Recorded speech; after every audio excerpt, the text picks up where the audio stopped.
Tyre জ্বালিয়ে বিক্ষোভ হচ্ছিল। সেই ঘটনাস্থলে যখন আমি গিয়ে পৌঁছই তখন দেখি জেলা পুলিশ সুপারের সঙ্গে আন্দোলনকারীদের কথা চলছে। 50, 60 বা 100 এই রকম রেঞ্জের কিছু মানুষজন আমার দিকে আসে যে ছবি তোলা যাবে না, ছবি তোলা যাবে না।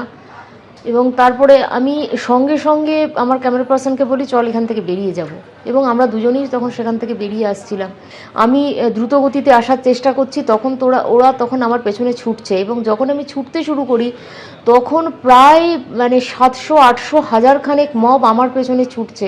যখন ছুটতে শুরু করছি আমি, তখন আমার পেছনে লাথি মেরে আমাকে জাতীয় সড়কের উপর ফেলে দেয়। আমি কোনোভাবে সেখান থেকে উঠি। আমার ফোন, আমার হাতে 24 ঘন্টার বুম রয়েছে, এক হাতে ফোন রয়েছে, সব ছড়িয়ে ছিটিয়ে পড়ে, মোবাইলও চলে যায়, বুম চলে যায় একদিকে। আমি কোনোভাবে প্রাণটাকে বাঁচানোর চেষ্টা করি। আমার ক্যামেরা পার্সন রঞ্জিত ছিল, সেও কোনোভাবে তার নিজের প্রাণ বাঁচানো এবং আমি যেন বাঁচি। মাথায় প্রচণ্ড মারধর করে, এগুলোতে সমস্ত ঘুষি মারে, চুল টেনে ধরে, চুলকে পেঁচিয়ে দেয় একদম, এবং আমি যেন কোনোভাবে যেতে না পারি। চুল ধরে টানছে, জামা ধরে টানছে, এবং শারীরিকভাবে নিগ্রহ করার চেষ্টা করে। একাধিক জায়গায় পুলিশকে বলি যে কোনোভাবে আপনাদের গাড়িতে একটু রেস্কিউ করুন, এই মব থেকে না হলে আমরা কোনোভাবে বাঁচতে পারবো না। এবং পুলিশ কিন্তু কোনোভাবেই এগিয়ে আসেনি। এবং যখন পুলিশকে আমি বলছি তখন বলছে না, এই স্পট থেকে আমরা কোনোভাবেই বেরিয়ে যেতে পারবো না, আপনারা নিজেদের কিভাবে যাবেন টোটো করে দেখুন। সিএ এবং ওয়াকফ অশান্তি ফিরল মুর্শিদাবাদের বেলডাঙ্গায়। ঝাড়খণ্ডে পরিযায়ী শ্রমিকের রহস্য মৃত্যুতে প্রতিবাদের নামে তাণ্ডব চলল দীর্ঘক্ষণ ধরে। নৈরাজ্যের বেলডাঙ্গায় ঘন্টার পর ঘন্টা রেল অবরোধ হয়ে রইল, জাতীয় সড়ক অবরোধ হয়ে রইল। পরিযায়ী শ্রমিকের মৃত্যুর প্রতিবাদে যেভাবে তাণ্ডব চলল, আর সেখানেই প্রশ্ন উঠে গিয়েছে পুলিশের ভূমিকা নিয়ে। সরাসরি কথা বলবো, আমাদের প্রতিনিধি শিবাশিস মৌলিক এই মুহূর্তে রয়েছে। শিবাশিস, এটাই তো প্রশ্ন যে দীর্ঘক্ষণ ধরে এইভাবে প্রতিবাদের নামে তাণ্ডব চলল, অথচ পুলিশ কেন হস্তক্ষেপ করলো না? পুলিশ সূত্রে কি জানতে পারছো, সর্বশেষ কি আপডেট রয়েছে এবং কারা চালালো এই তাণ্ডব?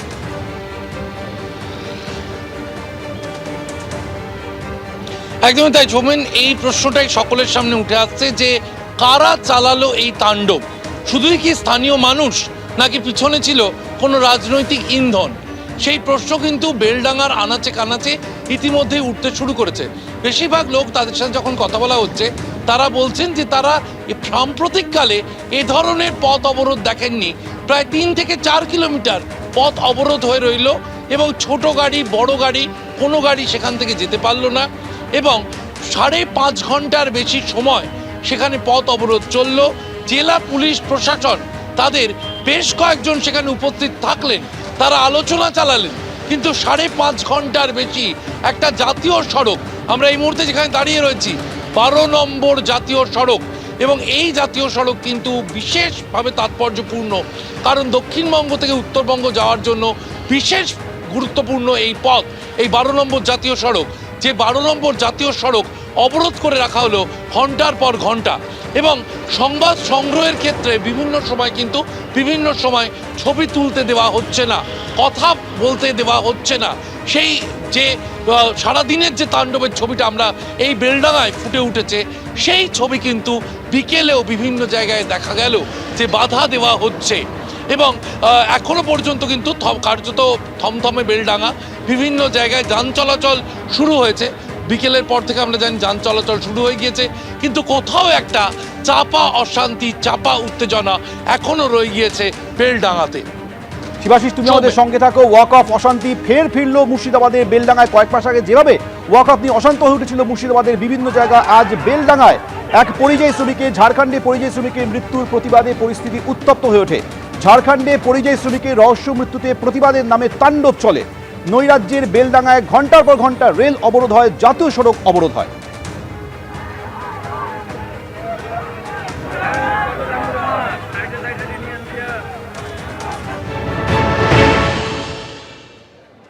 মহেশপুরের সেই জাতীয় সড়কে দাঁড়িয়ে রয়েছি। দুই দিকের লেন কিন্তু বন্ধ, এবং তোমাকে দেখানোর চেষ্টা করব যে দুই দিকের লেনে প্রচুর মানুষজন তারা অবরোধ করে আছেন, এবং দীর্ঘ যানজট রয়েছে দুদিকেই।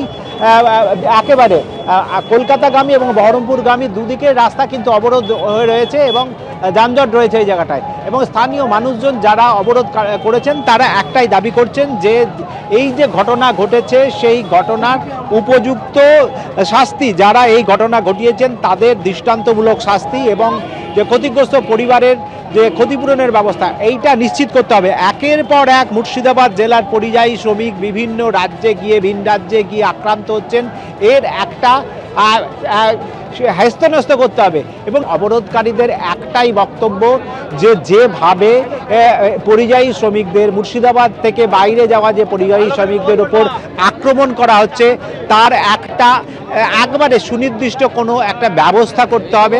এইভাবে একের পর এক পরিযায়ী শ্রমিক এবং তার পরিবারের ওপর আক্রান্ত হওয়ার ঘটনা আর মেনে নেওয়া যায় না বলে তাদের এই দাবি। এবং তারা চাইছেন যে একেবারে এই যে ঘটনাটা ঘটেছে ঝাড়খণ্ডে তার দৃষ্টান্তমূলক শাস্তির তারা দাবি করেছেন।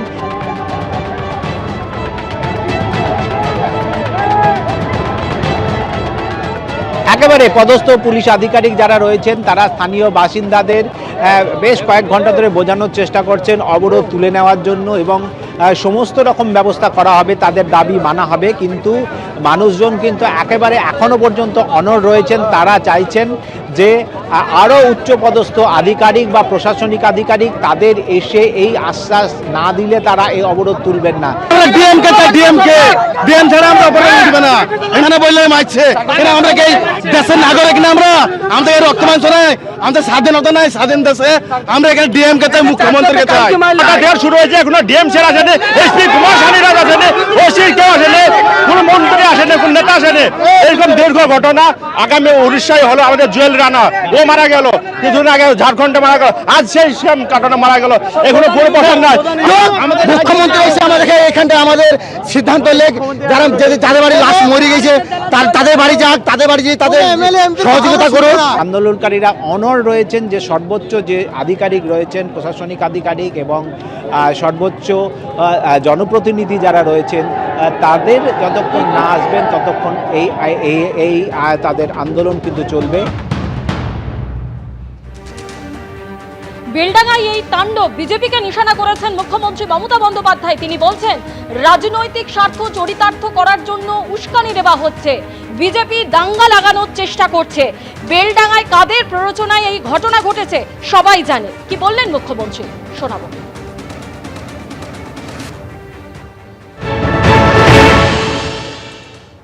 বেলডাঙ্গা আপনারা জানেন কাদের কাদের প্ররোচনা আছে, আমি আর নতুন করে বলতে চাই না।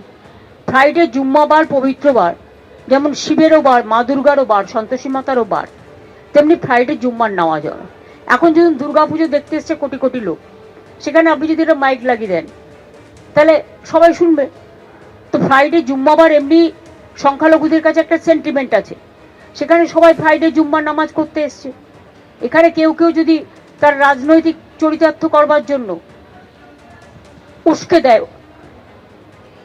সংখ্যালঘুদের ক্ষোভটা স্বাভাবিক। মাইগ্রেন্ট লেবারদের উপর যে অত্যাচার হচ্ছে প্রত্যেকটা কেস আমরা টেক আপ করছি, এফআইআরও হয়েছে প্রত্যেকটা, আমরা অ্যারেস্টও করব, অ্যারেস্ট আমরা করছি এবং করব। মাইগ্রেন্ট ওয়ার্কার যাদের উপরে অত্যাচারিত হচ্ছে সব পরিবারকে আমরা সাহায্যও করছি, করব। কিন্তু যা করছে সেটা অন্যায় এবং এটা বিজেপি রাজ্যগুলোতে হচ্ছে।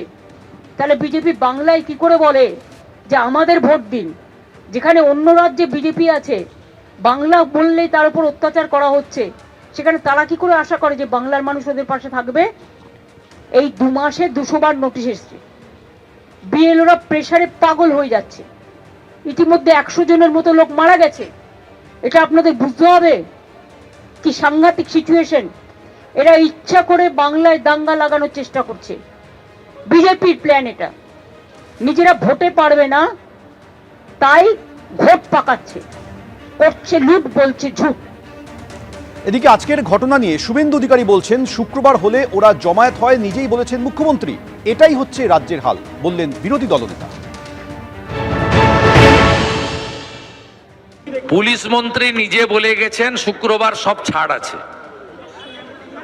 উনি নিজেই বলে গেছেন যে শুক্রবার দিন ওরা একটু জমায়েত হয়, একটু প্রতিবাদ করে। এইটা হচ্ছে পশ্চিমবঙ্গের পুলিশ মন্ত্রী তথা মুখ্যমন্ত্রীর বক্তব্য। এই হচ্ছে রাজ্যের বর্তমান অবস্থা।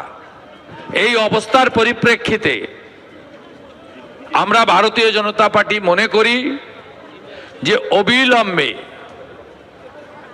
এর বিরুদ্ধে সমস্ত সাংবিধানিক প্রতিষ্ঠানগুলি তাদের এগিয়ে এসে পশ্চিমবঙ্গের সাধারণ জনগণ সরকারি সম্পত্তি স্বাভাবিক জীবনযাপন করার ক্ষেত্রে যে পরিবেশ পরিস্থিতি তৈরি করেছে তৃণমূল কংগ্রেসের গুন্ডারা পুলিশকে দর্শক বানিয়ে, এর বিরুদ্ধে যথাযথ ব্যবস্থা গ্রহণ করা হোক। এবিপি আনন্দ, এগিয়ে থাকে, এগিয়ে রাখে।